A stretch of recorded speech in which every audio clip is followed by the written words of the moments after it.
The fog hung thick over the English Channel, like a shroud, concealing the greatest military secret in history.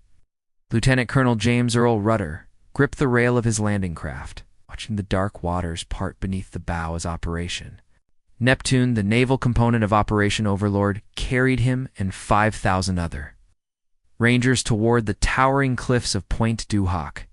It was 3:30 in the morning on June 6, 1944, and the fate of Western civilization hung in the balance.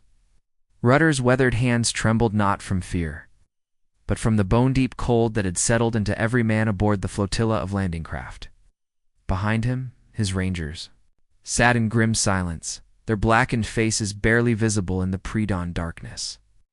These were the men who would scale 100-foot cliffs under enemy fire to destroy the massive German guns that could devastate the entire invasion fleet. Each man knew that many of them would not see another sunrise. The deception had been months in the making. While the German High Command expected the Allied invasion at Pas-de-Calais, the narrowest point of the English Channel, the real target lay 60 miles to the southwest of the beaches of Normandy. General Dwight David Eisenhower had gambled everything on this misdirection, supported by an elaborate intelligence operation that convinced Adolf Hitler's forces to keep their strongest defenses pointed in the wrong direction, as documented in Stephen Ambrose's comprehensive analysis of the operation.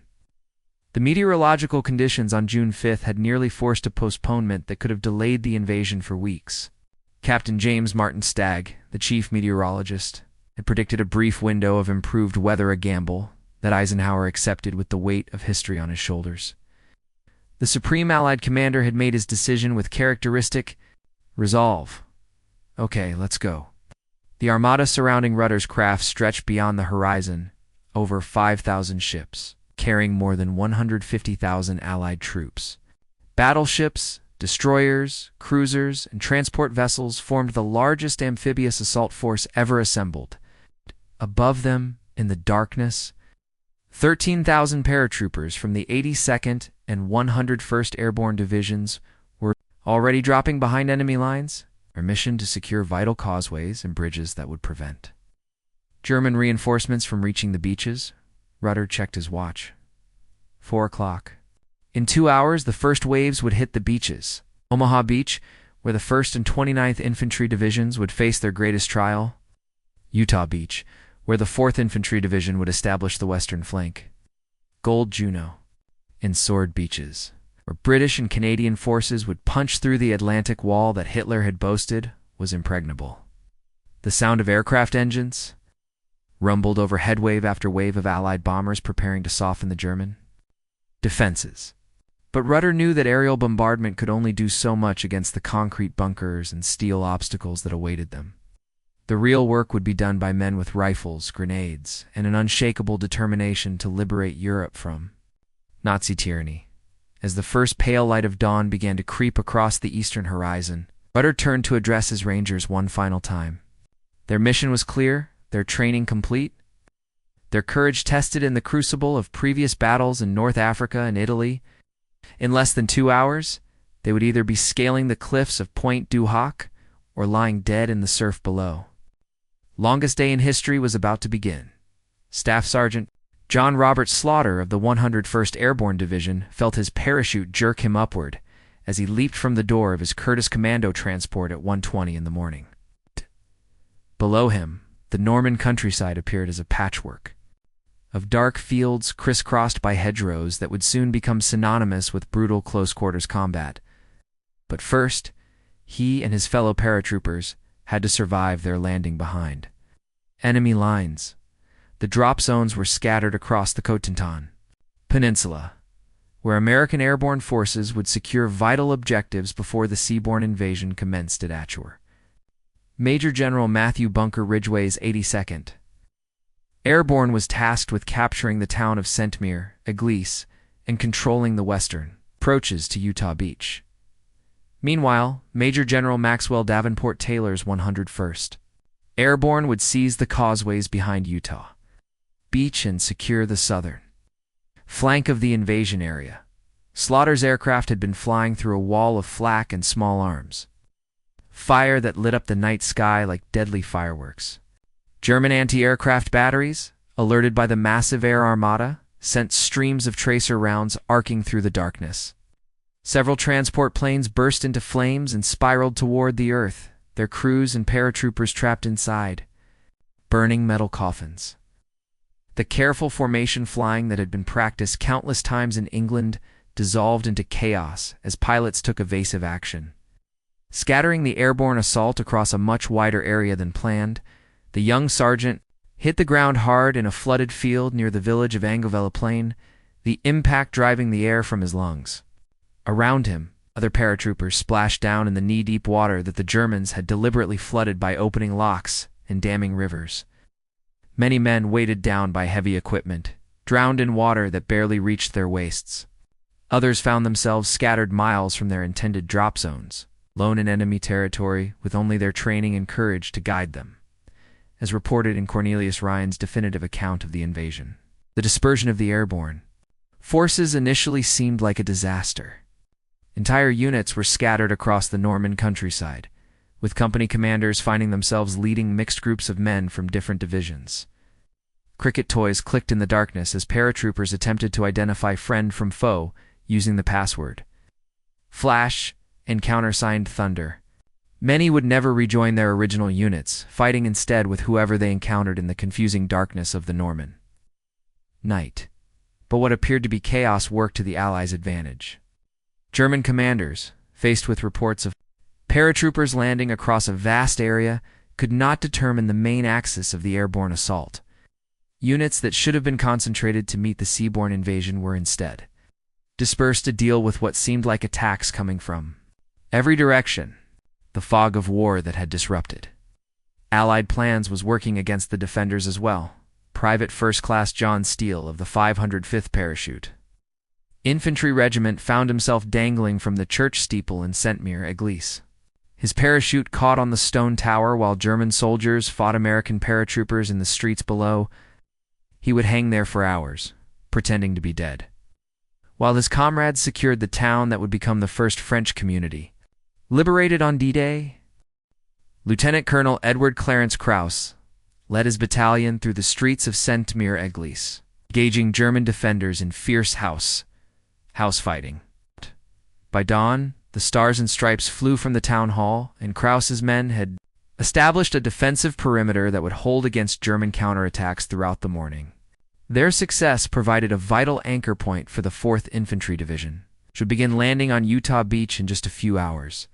As the first light of June 6 crept across the Norman sky, thousands of American paratroopers were scattered across the countryside, many lost, many wounded, but all committed to their mission.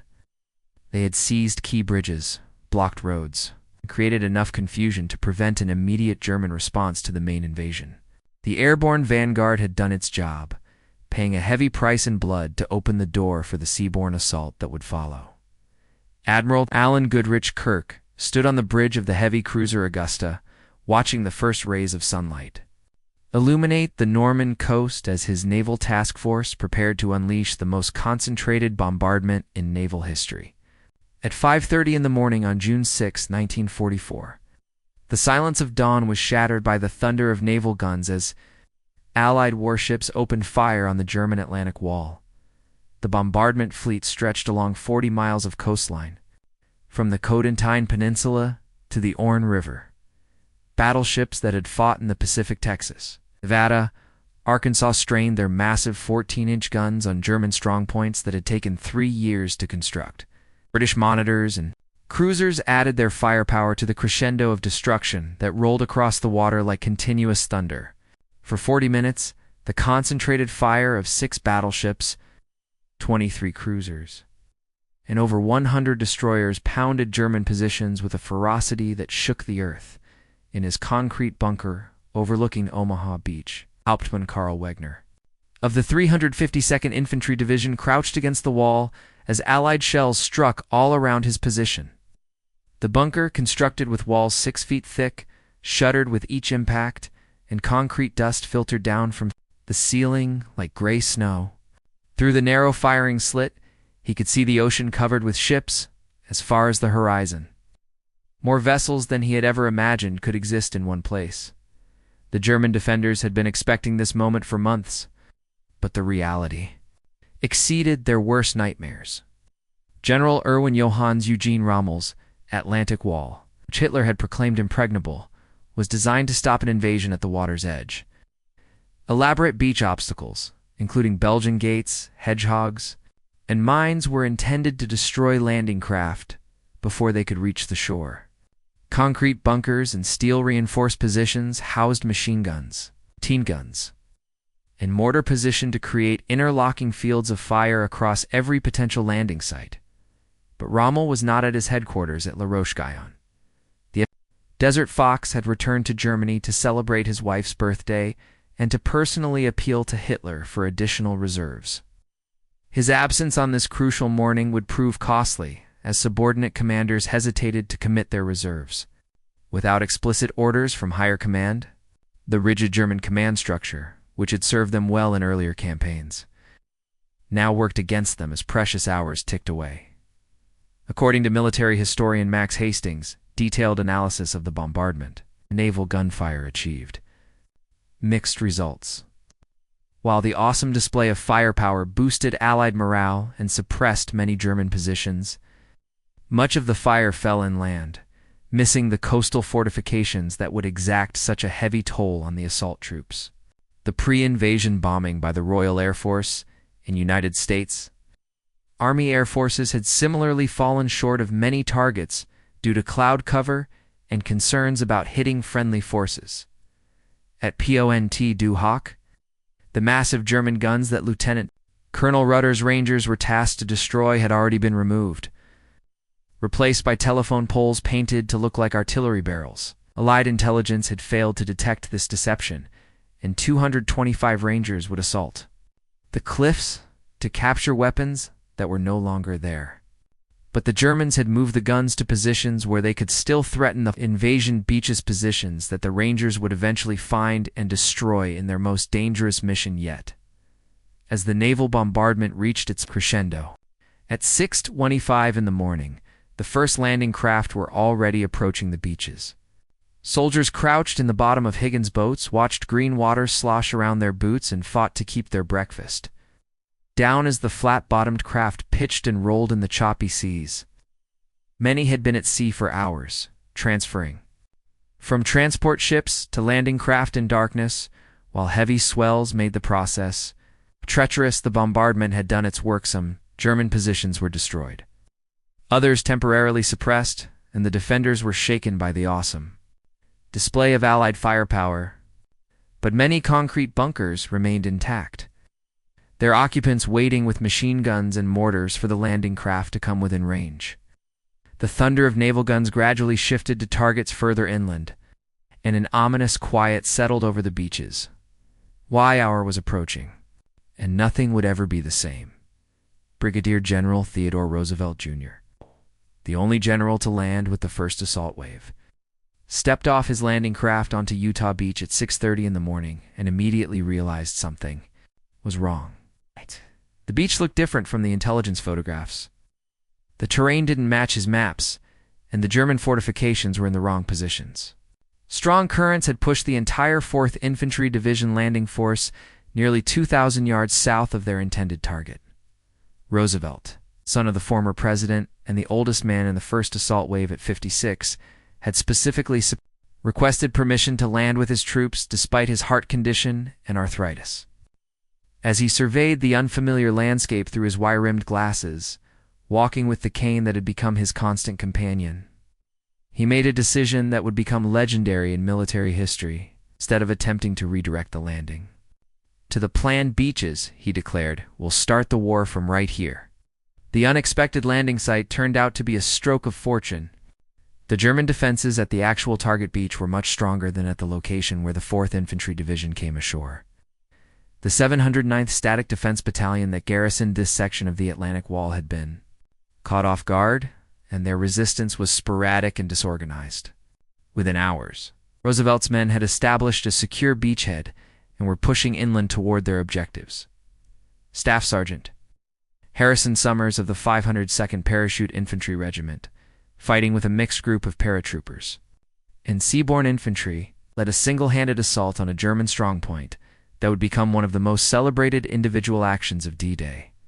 Moving from building to building in the village of Angevilla Plain, Summers systematically cleared German positions with grenades and rifle fire, destroying enemy resistance that could have threatened the entire Utah Beach operation. The success at Utah Beach stood in stark contrast to the carnage unfolding simultaneously at Omaha Beach, 20 miles to the east. The 4th Infantry Division casualties were light fewer than 200 killed, wounded, and missing by the end of the day, while their sister divisions at Omaha were fighting for their lives against determined German resistance. The difference lay partly in luck, partly in the strength of opposing forces, but largely in the leadership of men like Roosevelt who adapted quickly to unexpected circumstances. As documented in SLA Marshall's official Army history of the Normandy invasion, the rapid success at Utah Beach allowed Allied commanders to begin moving supplies and reinforcements inland much faster than anticipated. By midday, combat engineers had cleared lanes through the beach obstacles and were constructing temporary roads to handle the flow of men and materials coming ashore. Tank landing ships beached themselves directly on the sand, disgorging Sherman tanks and artillery pieces. That would prove crucial in the battles ahead. The link-up between the Seaborne 4th Infantry Division and the scattered paratroopers of the 82nd and 101st Airborne Divisions proceeded throughout the morning.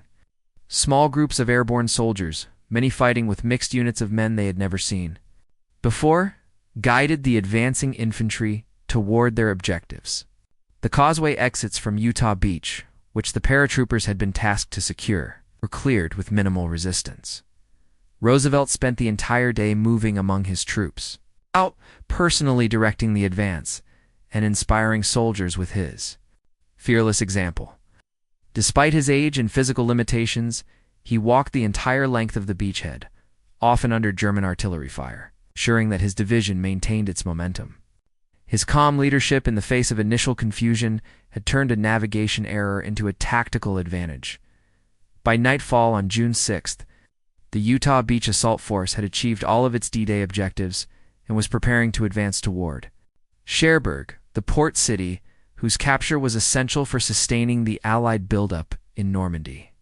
The 4th Infantry Division had established a beachhead 6 miles wide and 4 miles deep, creating a secure western anchor for the entire invasion. More importantly, they had demonstrated that the Atlantic Wall could be breached and that German resistance, while fierce, was not insurmountable. The success at Utah Beach provided Allied commanders with their first piece of good news on a day that would test the resolve of every man involved in Operation Overlord. While desperate battles raged at other landing sites, soldiers who had started the war from right here had proven that audacity and leadership could overcome even the most carefully laid plans. Captain John Robert Slaughter of the 29th Infantry Division crouched in the bottom of landing craft. Vehicle personnel 1 as it approached the section of Omaha Beach designated as Dog Green. Around him, 36 soldiers from Bedford, Virginia, small town that would soon suffer more casualties per capita than any other American community on DID, gripped their rifles and tried to control their fear as German artillery shells began exploding. In the water around their craft, at 6:30 in the morning on June 6, 1944, the first assault wave hit Omaha Beach and ran straight into the teeth of the most formidable German defenses in Normandy. Unlike the relatively light opposition encountered at Utah Beach, the bluffs overlooking Omaha were defended by the battle-tested 352nd Infantry Division, commanded by Colonel Dietrich Krase. These were not the second-rate coastal defense troops that Allied intelligence had expected, but veteran soldiers who had fought in Russia and knew how to kill efficiently. The beach was a killing ground by design. German engineers had studied the topography for 3 years, positioning their weapons to create interlocking fields of fire that would sweep the sand from end to end. Machine gun nests were built into the concrete fortifications that crowned the bluffs, while mortars and artillery pieces were pre-registered on every landing approach. Beach obstacles studded with mines extended far into the surf, designed to destroy landing craft at high tide as Slaughter's craft approached the shore. The coxswain suddenly screamed that he couldn't go any further. The landing craft had struck a sandbar 600 yards from the beach, and German machine gun fire was already raking the water around them. The ramp dropped with a metallic crash, and the men of Company A, 116th Infantry Regiment, stepped into chest-deep water under a hail of bullets that turned the surf red with blood. Sergeant John Ellery of the 16th Infantry Regiment, 1st Infantry Division, watched in horror as the landing craft ahead of his was hit by a German anti-tank gun. The Higgins boat disappeared in a pillar of smoke and flame, taking 36 men to the bottom of the English Channel, all around him. Other craft were taking hits, their ramps jammed shut by enemy fire, trapping soldiers inside floating coffins. As German gunners found their range, the initial wave of the assault was devastated within minutes of hitting the beach. Company A of the 116th Infantry Regiment suffered 96% casualties in the first hour, where most men killed or wounded before they could even reach dry sand. The Bedford Boys, as they would be remembered, paid a price so heavy that their hometown would erect a memorial to DA that draws visitors from around the world. According to Omar Nelson Bradley's personal account of the battle, written years later in his memoirs, the situation at Omaha Beach became so desperate that he seriously considered evacuating the entire force and redirecting it to Utah or the British beaches. Radio communications had broken down, casualty reports were fragmentary, but every message painted a picture of disaster. Landing craft coxswains were refusing to approach the beach, reporting that it was impossible to land troops under such intense fire. But individual acts of heroism began to turn the tide. Colonel George Arthur Taylor, commander of the 16th Infantry Regiment, walked along the beach under fire, rallying scattered groups of soldiers with his famous words, "Two kinds of people are staying on this beach, the dead and those who are going to die. Now, let's get the hell out of here." His leadership inspired small groups of soldiers to begin moving off the deadly sand toward the base of the bluffs. Staff Sergeant Philip Stretchick and Private Richard Gallagher of the 2nd Ranger Battalion found a narrow gully that offered some protection from German fire, leading a mixed group of Rangers, infantry, and engineers. They began the perilous climb up the bluff face, using Bangalore torpedoes to clear barbed wire and grenades to silence German positions. Their success created the first significant penetration of the German defenses at Omaha Beach. By mid-morning, small groups of American soldiers had begun infiltrating the German positions atop the bluffs. The initial assault plan had collapsed, but the individual initiative of sergeants and lieutenants was creating new opportunities. Engineers used demolition charges to blow gaps in beach obstacles, allowing landing craft to approach more safely. Navy destroyers moved dangerously close to shore, their guns providing direct fire support that helped suppress German positions.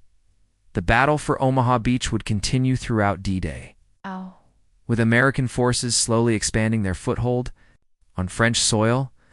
By nightfall, they had secured a beachhead barely 2 miles deep, far short of their DAT objectives. But they had achieved the most important goal of all.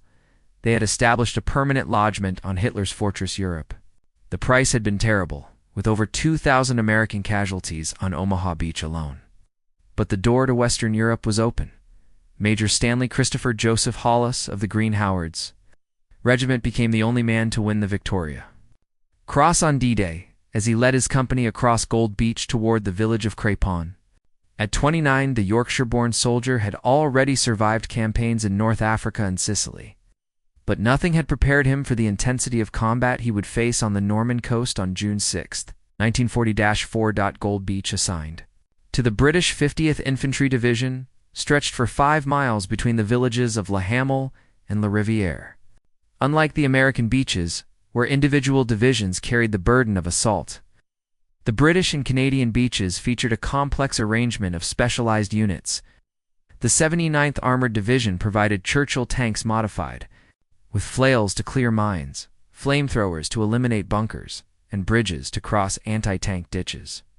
These funnies, as they were nicknamed, gave the Commonwealth forces capabilities that the Americans lacked at Omaha and Utah. The German defenses at Gold Beach were formidable, but not as concentrated as those at Omaha. The 716th Infantry Regiment, a static defense unit composed largely of older soldiers and foreign conscripts, manned the coastal fortifications.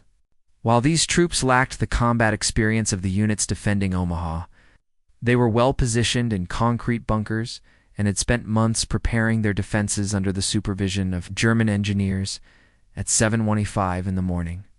The first wave of British assault troops hit Gold Beach as Royal Navy destroyers provided close-fire support. The specialized armor of the 79th Armored Division proved its worth immediately, with flail tanks clearing paths through minefields, while crocodile flamethrowers eliminated German strongpoints that had survived the naval bombardment. The combination of specialized equipment and experienced assault troops allowed the British forces to advance more rapidly than their American counterparts. Major Hollis distinguished himself in the attack on a German gun position near Montfleury. Single-handedly assaulting a concrete bunker, he killed the entire crew with grenades and submachine gun fire, then turned the captured weapon against German reinforcements. Later that same day, he would lead another solo attack on a German field gun that was hampering British advance. Actions that earned him Britain's highest decoration for valor, Juno Beach. The Canadian objective presented its own unique challenges. The Royal Winnipeg Rifles and Regina Rifle Regiment of the 3rd Canadian Infantry Division faced strong German defenses at Courcelles-sur-Mer and Berniers-sur-Mer. The German 716th Infantry Regiment had constructed elaborate beach obstacles and positioned machine guns to sweep the landing areas with deadly crossfire. As detailed in C.P. Stacey's official Canadian history of the campaign, the Canadians faced some of the fiercest resistance of any assault force on DA. At Courcelles, Company B of the Royal Winnipeg Rifles suffered 50% casualties in the first few minutes of fighting as they struggled to breach the seawall under intense German fire, but Canadian determination and aggressive leadership eventually prevailed. With the assault companies fighting their way off the beaches and into the villages beyond, Lieutenant Colonel John Meredith Roberts of the Calgary Highlanders led his regiment in a rapid advance inland from Juno Beach, pushing further toward their DAI objectives than any other Allied unit. By evening, Canadian forces had advanced 7 miles inland and were approaching the outskirts of Caen, the city that British forces had hoped to capture on the first day, but which would not fall until July. Sword Beach, the easternmost Allied landing site, was assigned to the British 3rd Infantry Division. Their mission was perhaps the most complex of DATA: establish a beachhead, link up with airborne forces holding the bridges over the Orne River, and advance toward Kinwil, protecting the left flank of the entire invasion. The beach defenses were held by the 716th Infantry Regiment, the same unit facing the Canadians at Juno. Lord Levet's 1st Special Service Brigade, including French and British commandos, landed at Sword Beach with the specific mission of reinforcing the British 6th Airborne Division at Pegasus Bridge. Racing inland with bagpiper William Millen playing bluebonnets over the border, Lovett's commandos fought through German positions and reached the airborne forces in one of the most celebrated actions of D-Day. By nightfall on June 6th, British and Canadian forces had achieved most of their DDE objectives. They had established secure beachheads, advanced further inland than the American forces, and created a continuous front from Gold Beach to the Orne River. Their success was built on superior specialized equipment, experienced leadership, and the aggressive spirit that had carried British arms through 5 years of war. The Commonwealth forces had proven that the Atlantic Wall could not only be breached, but decisively defeated, as darkness fell over Normandy on June 6, 1944. General Dwight David Eisenhower stood in his headquarters at Southwick House reviewing the fragmentary reports from the 5 landing beaches. The news was mixed spectacular success at Utah Beach, desperate fighting at Omaha, steady progress on the British and Canadian beaches. But one thing was clear: Operation Overlord had succeeded. Despite terrible casualties and countless setbacks, Allied forces had breached Hitler's Atlantic Wall and established a permanent foothold in Western Europe. The German response had been fatally handicapped by their command structure and strategic misconceptions.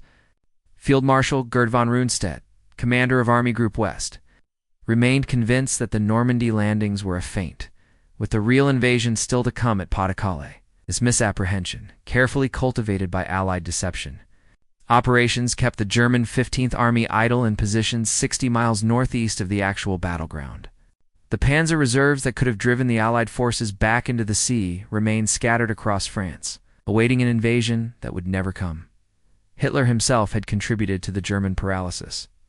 The Führer, who maintained personal control over strategic reserves, was asleep at his mountain retreat in Bavaria when the invasion began and could not be awakened by his staff. Hours passed before he could authorize the movement of armored divisions toward Normandy.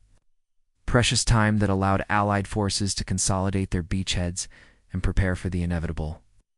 Counterattacks. Colonel Hans von Luck of the 21st Panzer Division, the only significant German armored force in the immediate vicinity of the landing beaches, spent the morning fighting scattered actions against British forces advancing from Sword Beach. His regiment had launched the only coordinated German counterattack of D-Day, briefly reaching the coast between Juno and Sword Beaches before being forced to withdraw by Allied naval gunfire and air attacks. The failure of this counterattack marked the end of any realistic German hope of defeating the invasion at the water's edge, according to Chester Wilmot's comprehensive analysis of the campaign. Written in his seminal work, The Struggle for Europe, the Allied success on DAD stemmed from superior planning, overwhelming material advantage, and the courage of individual soldiers who refused to be defeated despite facing seemingly impossible odds. The combination of airborne operations, naval bombardment, specialized armor, and aggressive infantry tactics had overcome German defenses that had taken 3 years to construct. The human cost of victory had been enormous. Allied casualties on D-Day totaled approximately 10,000 men killed, wounded, and missing, with the heaviest losses suffered at Omaha Beach. The Bedford Boys of Virginia had paid a particularly heavy price, with 19 men from the small town killed, and 4 more who would die later from wounds received on D-Day. Their sacrifice would become a symbol of American commitment to the liberation of Europe, but the strategic implications of June 6th were even more profound than the tactical victory. The successful establishment of a second front in Western Europe meant that Germany would now face enemies on 3 fronts of the Soviet Union in the east, Italy in the south, and France in the west. The Reich's resources, already stretched thin by 5 years of war, could not possibly defend everywhere at once. The beginning of the end of Nazi Germany had begun on the beaches of Normandy. In the weeks and months that followed D-Day, the Allied beachheads would expand into a full-scale campaign that would liberate France, Belgium, and Holland before crossing into Germany itself. The port of Cherbourg would fall to American forces on June 26, providing the logistical base necessary to sustain the growing Allied armies. The breakout from Normandy and Operation Cobra would begin on July 25, leading to the destruction of entire German armies in the Falaise Pocket, as Eisenhower composed his first official report on Operation Overlord. He reflected on the words he had prepared to deliver if the invasion had failed. If any blame or fault attaches to the attempt, it is mine alone. But that speech would never be delivered. Instead, the Supreme Allied Commander could report that the great crusade to liberate Europe had begun successfully, carried forward by the courage of soldiers, sailors, and airmen who had proven that tyranny could not withstand the combined might of free peoples determined to preserve liberty. The longest day had ended, but the battle for Europe had only just begun. From the blood-stained beaches of Normandy to the Eagle's Nest at Berchtesgaden lay a path that would be paved with sacrifice, marked by heroism, and remembered forever as the moment when the tide of World War II turned irreversibly toward Allied victory. June 6, 1944, had become the day that changed the world.